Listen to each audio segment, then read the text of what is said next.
Yeah, yeah. Yeah, yeah.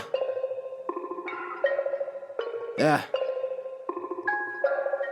Look, Wrestling 101, classes in session. Pay attention to the teachings, that's from Andrew and Derek. I mean, these guys making a killing with no competition. Dynamic duo better than the Hardy Boys and the Dudley Boys. Everybody make some noise, mess with them, you get destroyed. They cannot be beat, take a seat. Watch them do their thing on the MIC. Face defeat, they cannot be seen like JC. Oh my goodness, it's a killing spree. This is the one above all, Anthony Gangone, and you're listening to Wrestling IQ 101. Hey everyone, this is Andrew from Wrestling IQ 101. When I'm not hosting our podcast, I'm usually at collarandelbowbrand.com. That's right, Collar and Elbow is the only place that combines wrestling with street attire. And I know what you're thinking, I want to look fashionable too, and I also want to save 10%. So head over to collarandelbowbrand.com and use the promo code WIQ101 and look fashionable and save some money. And now, on with the show. Hey guys, welcome back to another edition of Wrestling IQ 101. I'm Andrew, and you can follow Wrestling IQ 101 on Facebook, Twitter, and Instagram at Wrestling IQ 101. And today, on the phone with me is my special guest, Irvin Legend. Man, how's it going?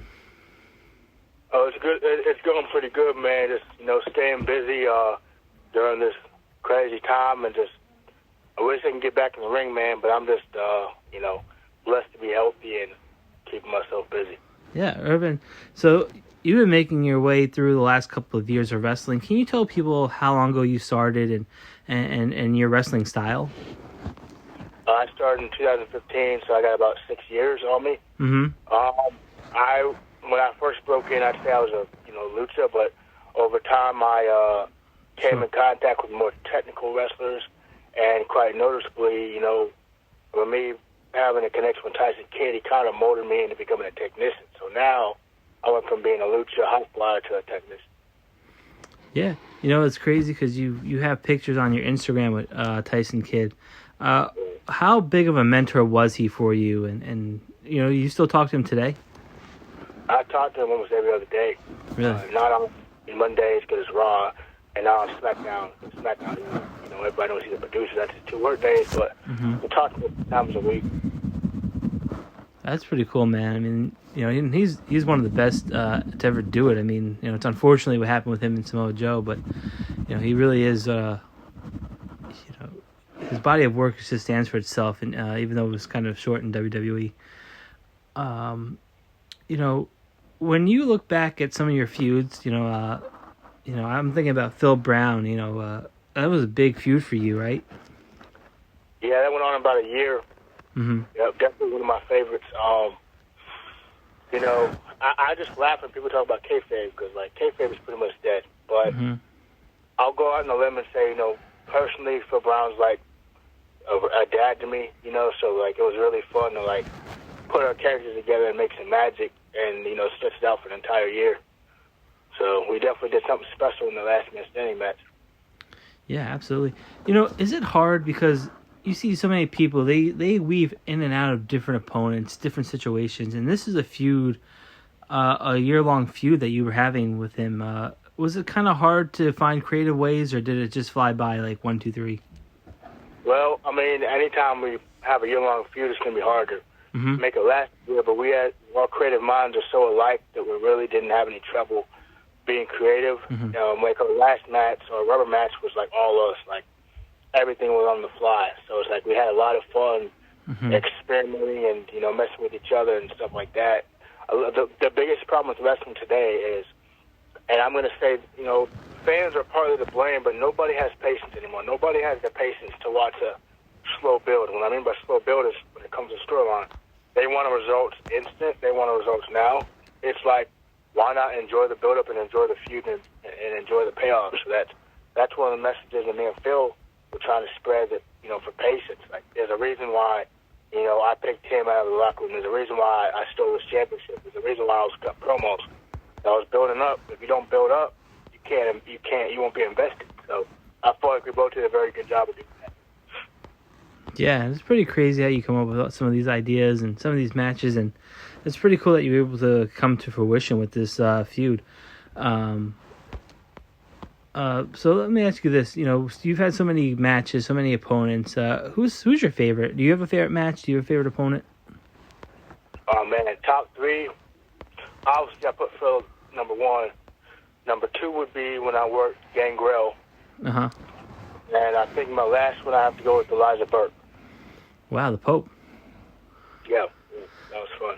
Yeah, he's great. I mean, Gangrel too. I mean, I even saw some promo package you did for Gangrel. You bought garlic because you had to defend yourself against him. I mean, that was pretty ingenious. Yeah, it's like, vampire, garlic, and crucifixes, and, holy water is often, associated with it. I try to mix all three in at some point, and they boil down to creativity, and that's, what I pride myself in is, like, none of my promos are the same. I always try to do something different. Sure. And, that's one thing I really think that's catching on that you do. It's pretty unique things that you do. Talking about getting in somebody's face, Rodney Mack, I mean, not a lot of people want to pick a fight with him, but you did. Yeah. Why? And I was a young cat, want to respect. Uh-huh. I grew up in the streets, so this wasn't nothing new to me. Uh-huh. For months and months, I figured out, what do I have to do to get some damn attention right now? So I got word from Matt Classic. I got booked for the Crazy 8 Cruiserweight Scramble at AWF. I believe Rodney Mack was working Will Huckabee in the main for the championship. So, I've always looked up to Rodney Mack. I'm like, me and Rodney go in the same locker room. I shot him a message. I'm like, hey, I hope we get to do business together one day. Mm-hmm. He's like, yeah, sure thing. I said, hey, man, what are the chances we try and blow the internet up, cause some buzz?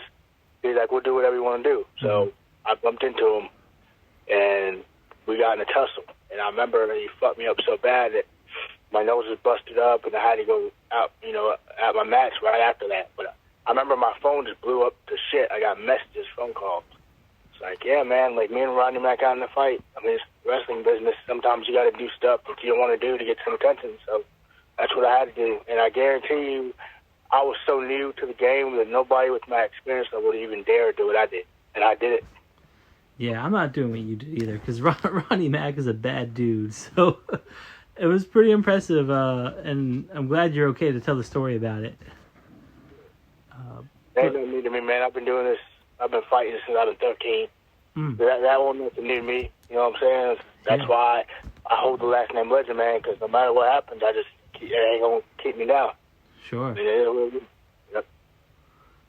Yeah, I mean, it's pretty impressive. One of the things that you've been doing now, right, is food challenging, right? Yeah, I just started that a few months ago. What kind of training goes into that? I mean, I saw you do a big pizza, a giant pizza. But what are your goals in that? Honestly, like, I used to be obsessed with man versus food. So it's like, I was like, well, what do I got to do to try that? And I came across a 36-inch pizza at the Beats, and I'm like, I'm going to try that in the home, dude. And neither one of us ate for an entire day. So, like, we don't eat 24 hours prior to the challenge. And all we drink is water. And then we just give it our best shot and extend our stomachs and just pace ourselves. Sometimes there's cash involved. Sometimes there's a little Weasley gift card. Sometimes there's a Wall of Fame. Like, I'm doing the 6-pound burger challenge in January. So. Wow, 6 pounds, wow. Yeah, it's going to be insane. Yeah. You might have to go, like, 2 days without eating, right? Yeah, pretty much. I mean, if it's, it's going to be 100% ground chuck, so maybe 48 hours will do the trick. Fasting. That's a big-ass burger, man. And there's a pound of fries with that, so I might have my work cut out for me with that. And their fries? Yeah, pound of fries on the side with a 6-pound burger, so you're looking at 7 pounds of food on one plate. So, wait, is the burger itself is 7 pounds? So they add, like, a bun or, like garnishing, like lettuce, tomato? They add everything that's on a regular cheeseburger, but the meat is 7 pounds of meat on a big-ass bun, a big-ass lettuce, big-ass sliced tomato with, like, mayonnaise and ketchup. And then on the side, you got the 1 pound of curly fries. Oh, man. Oh, sounds good, but it sounds challenging, and I can't wait to see the pictures after you do this thing. Yeah, I might be in a little bit of trouble. I remember I was definitely hung up for a week after that pizza challenge, man, because, like, And when that cheese hardened on that pizza, it was definitely tough. Like, I was chewing that same bite for like 20 minutes, and like the clock was ticking. I'm like, oh man, this is rough. My partner was killing it though, but once that cheese hardened, we were fucked. Mm. Yeah, that's pretty cool. That you know, a TV show kind of sparked an interest. For people who want to get to know you, what are some shows that or some music that people would be kind of surprised that you like? Surprisingly enough, I like Johnny Cash. Mm-hmm. Wow. Yeah. I do a little bit of country, a little bit of Willie Nelson, a little bit of Willie Nelson. I like dark country, not like the old school. I'm not really much of a reggae person, but I'll listen to some of the Marleys. I'll listen to Bob Marley. Mm-hmm. I like my old school rap, my Tupac, Dr. Dre. None of this modern day shit. The only modern day rapper that I actually could relate to is Nipsey Hussle. I listen to a lot of Nipsey Hussle. Okay. So, and on like television or movies, you have like a certain type of style, superhero, explosion, horror movies? I'm a big horror movie fan, but it's pretty much whatever I'm in the mood for. Sometimes like comical movies, horror movies, documentaries. I don't really do romantic movies. So, you know, I pretty much whatever I'm in the mood for, but I'll pretty much pick wrestling over any movie any day. Sure. So, yeah, that's pretty cool. Who are some of the matches that people should go back and watch that you really enjoy? I mean, I could name you my top 5. Bret Hart versus Owen Hart at SummerSlam. Mm-hmm. Bret Hart versus Shawn Michaels at WrestleMania. Triple H versus Shawn Michaels and Benoit at WrestleMania 20. Guerrero and Angle. Mm-hmm. There's so many matches. Like, I used to be very invested in anything not past 2009. Because once 2009 was like the last good year of wrestling. I mean, there's good stuff now, but like 2009, you know, before that was awesome. But I'm very big on like the 2005, 2007 era as well. Yeah. That was when the storylines were like at its peak. When like the Guerrero Mysterio storyline, I think that was one of the best storylines I've ever seen in my life. Oh yeah. Dominic. Yeah, Guerrero. You know, that they try to recreate that. Yeah. With the whole Seth Rollins and Ray, and it's not the same as when Guerrero and Ray did it. It's Yeah. really not. Yeah, that's true. That is true. Yeah, you had some classic storylines back then too. Yeah, the last storyline lately that I've been invested in was the. I really like the Samoan Dynasty storyline. Mm-hmm. Yeah, but the biggest thing with today's wrestling is they don't commit to storylines again. Back to what the slow turn build. They kill a storyline off before they even get a chance to get it heated up. So I mean, that's part of the creative fault too. But I mean, when I was little.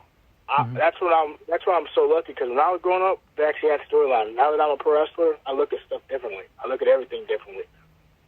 So.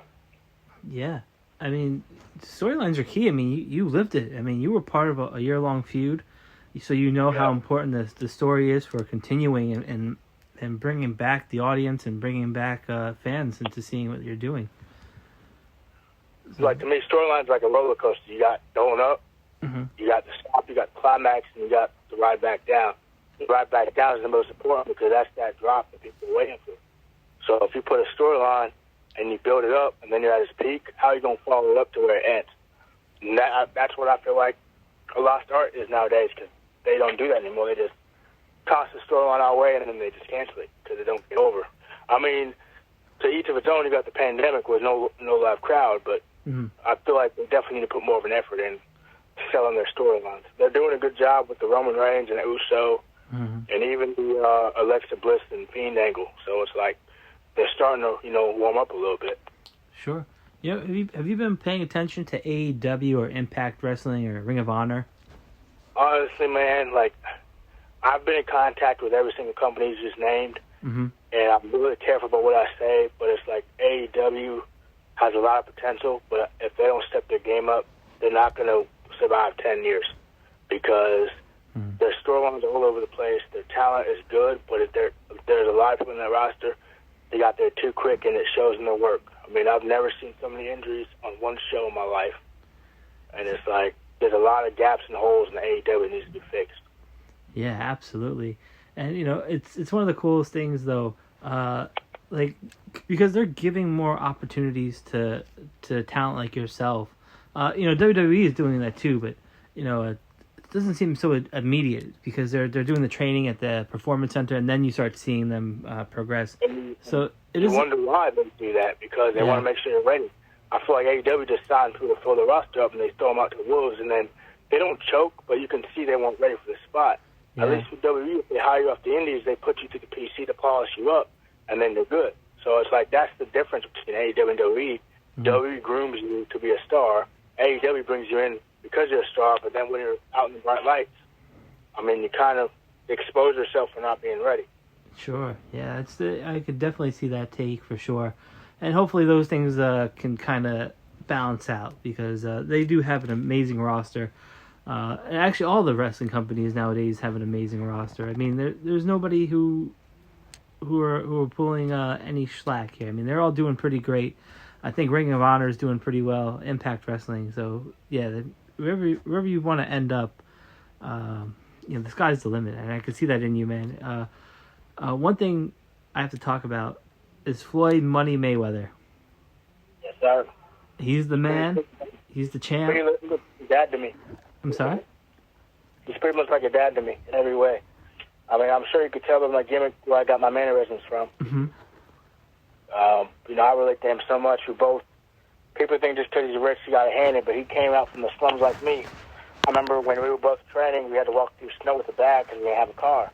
So it's like he literally busted his ass and he became a millionaire early at 20. So, I mean, actually 18. Now he's 42 and he's a billionaire. So it's like that's one person I can relate to in life and in the ring. So that's why I adopted my Money Man gimmick. And then I started going to Vegas and actually training with him. Wow. So if I really wanted to, I could actually have a career in boxing as well, because I did amateur boxing before wrestling. That's pretty crazy, yeah. That's pretty cool. I mean, sometimes those humble beginnings make you so much stronger as a person. Make you see things that other people don't, right? Yeah, definitely. That's why, another thing people don't realize is when I'm in the ring with somebody and you give me that punch, you better lay it in, because if you don't, I'm definitely going to remind you of my Golden Glove days. So, I have a lot of background in different things, MMA, boxing. Mm-hmm. I've done different things, but it's always good to have an inspiration for you behind the gimmick. I'm not saying rip them out completely, but it's good to have one person you can relate to and try and imitate in a sense. And that's what I found. So that's what I've been doing. Yeah, and you can't get any better than Floyd Mayweather. I mean, the guy's the champ. He's a billionaire. I mean, you turn on the TV, he just makes $1 million. So, yeah, not a bad person to emulate for sure. I'm trying my best to be like the wrestling version of. I dress like him, I walk like him, I talk like him. I have my own custom Money Man music, so I'm doing my thing. Yeah, I gotta tell you, I get excited because I was watching some of these matches here. I mean, you're looking across the ring at somebody like Jake Hollister or Juggernaut. I mean, some of these guys are big challenges. How do you get ready? How do you stay ready? And when you beat these guys in the ring, how does it feel being out there? It's like for me, I know I'm one of the best, whether people know or not. So it's not more so how do I get ready, it's how do I get ready for me. Okay. I get in the ring, I look across the ring, I'm like, this guy is not on my level. Mm-hmm. Physically and mentally. If anything, I'm more mental. I got a more mental game over these guys than they have those themselves. So, I just go out there and show I'm the best powerful athlete in the world. And then I email my people after the match. One time my music hits, put my glasses on and my jacket on. Mm-hmm.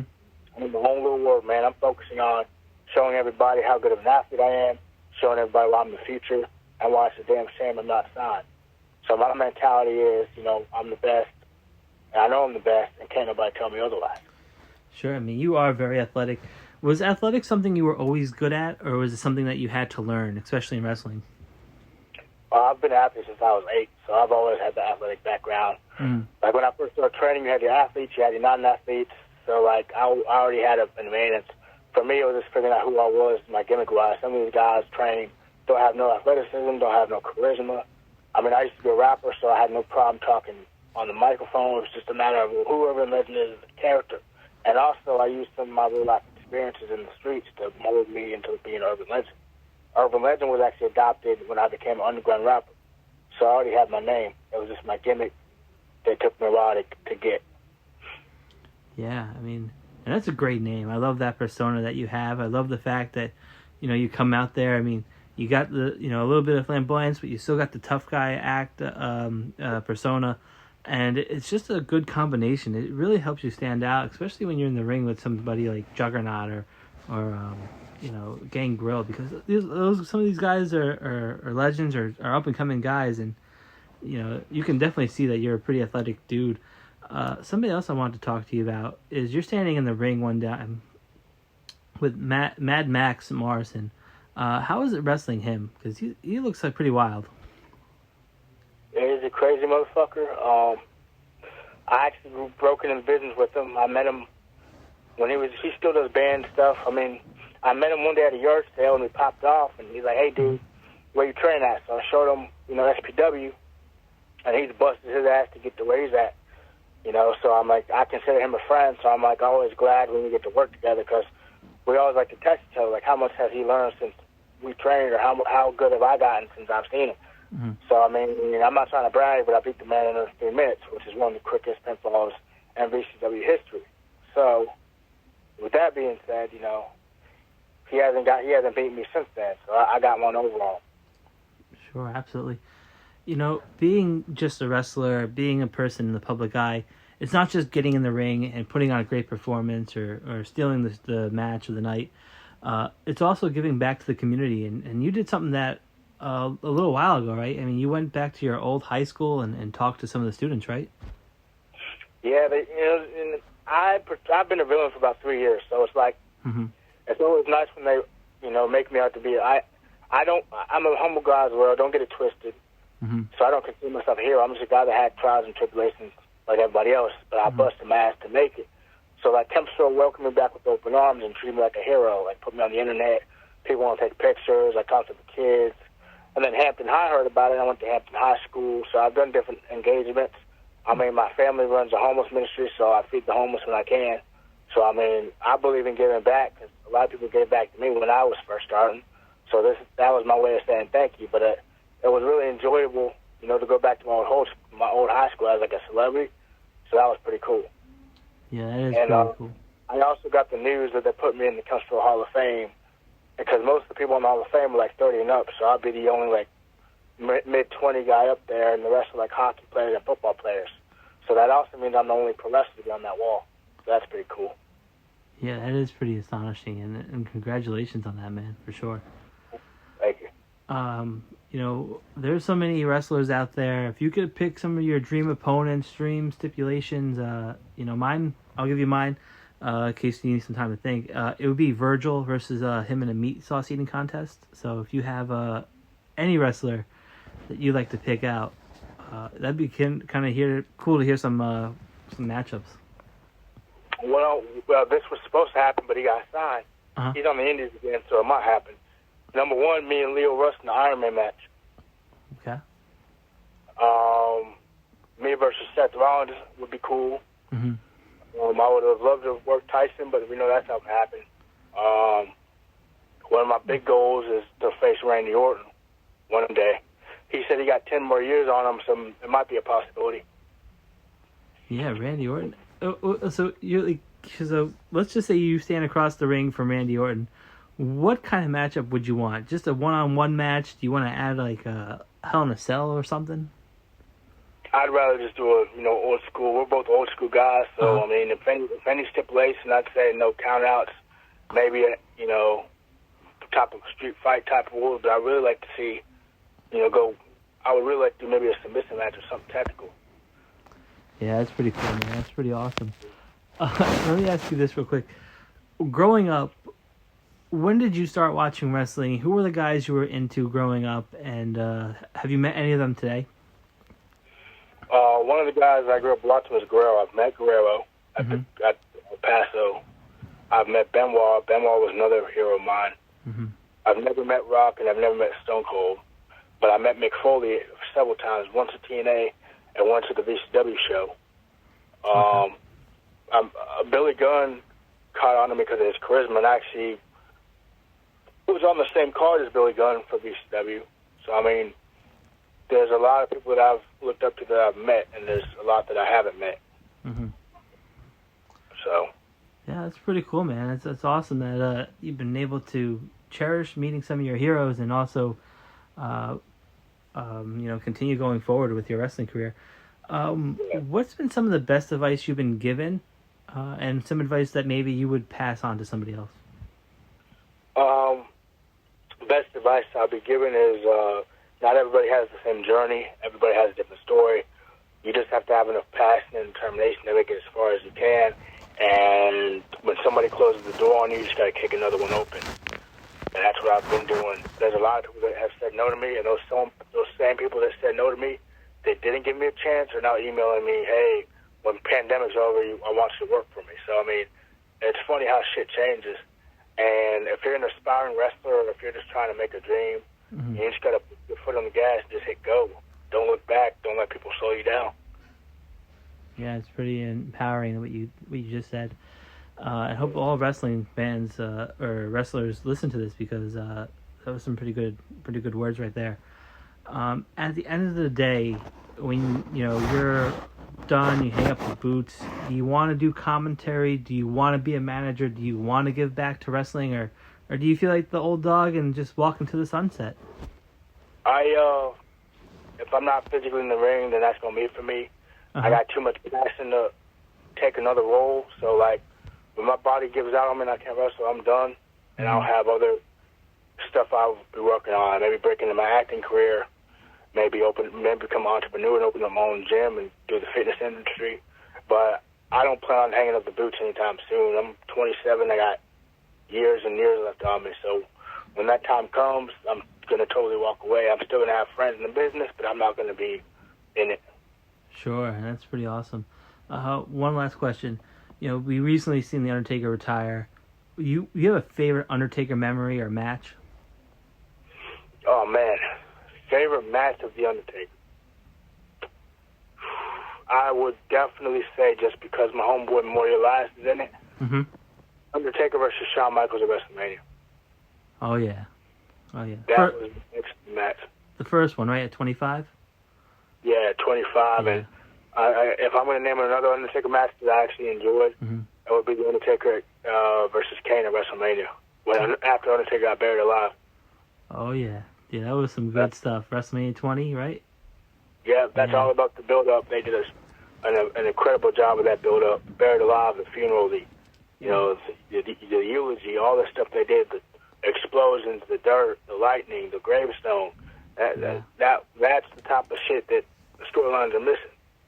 Yeah, I mean, you alluded to it before. You told everybody that storylines need to continue. They need to get better, and I mean, you can't get any better than that, because right there, you heard during the Royal Rumble, you would hear the bell go off, and no Undertaker, right?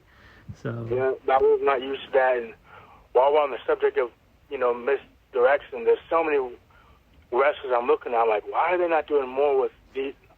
Dolph should have been a multiple-time world champion. Yeah. Miz should have been a multiple-time world champion. Jinder Mahal, they should have done something more with him. They should have done something with Bobby Lashley. I don't know what the hell doing to Braun Strowman. He's like the Kevin Nash of this era, but way more athletic. There's a lot of people on that roster that I'm scratching my head that I could legitimately see. EC3 was they missed the boat on that guy. He could have been a world champion. Yeah. I mean, what are they doing? They're making their, I'm not saying everybody on the roster is main event potential, but there's a lot of them that I think definitely Dolph. He's the closest thing to Shawn Michaels and Mr. Perfect we've ever had. Yeah. I mean, so it's like Miz is like pretty much. I'm gonna put Miz as like the Macho Man type of thing, because Miz had to make the IC title like mean something. Oh yeah. So I mean, I guess it's okay that he ain't get the world title shot, but he's doing what he can. I think he's gonna be a Hall of Famer, no doubt. Oh yeah, of course. Yeah, the Miz has gotten so much better. I remember when he first started, I was like, oh, this guy's, we'll have to wait and see. He's not that good right now, but yeah, the Miz has definitely turned it around. Kofi Kingston is just amazing. I don't know how he gets better with age. I mean, I don't know how he does it. He is fantastic.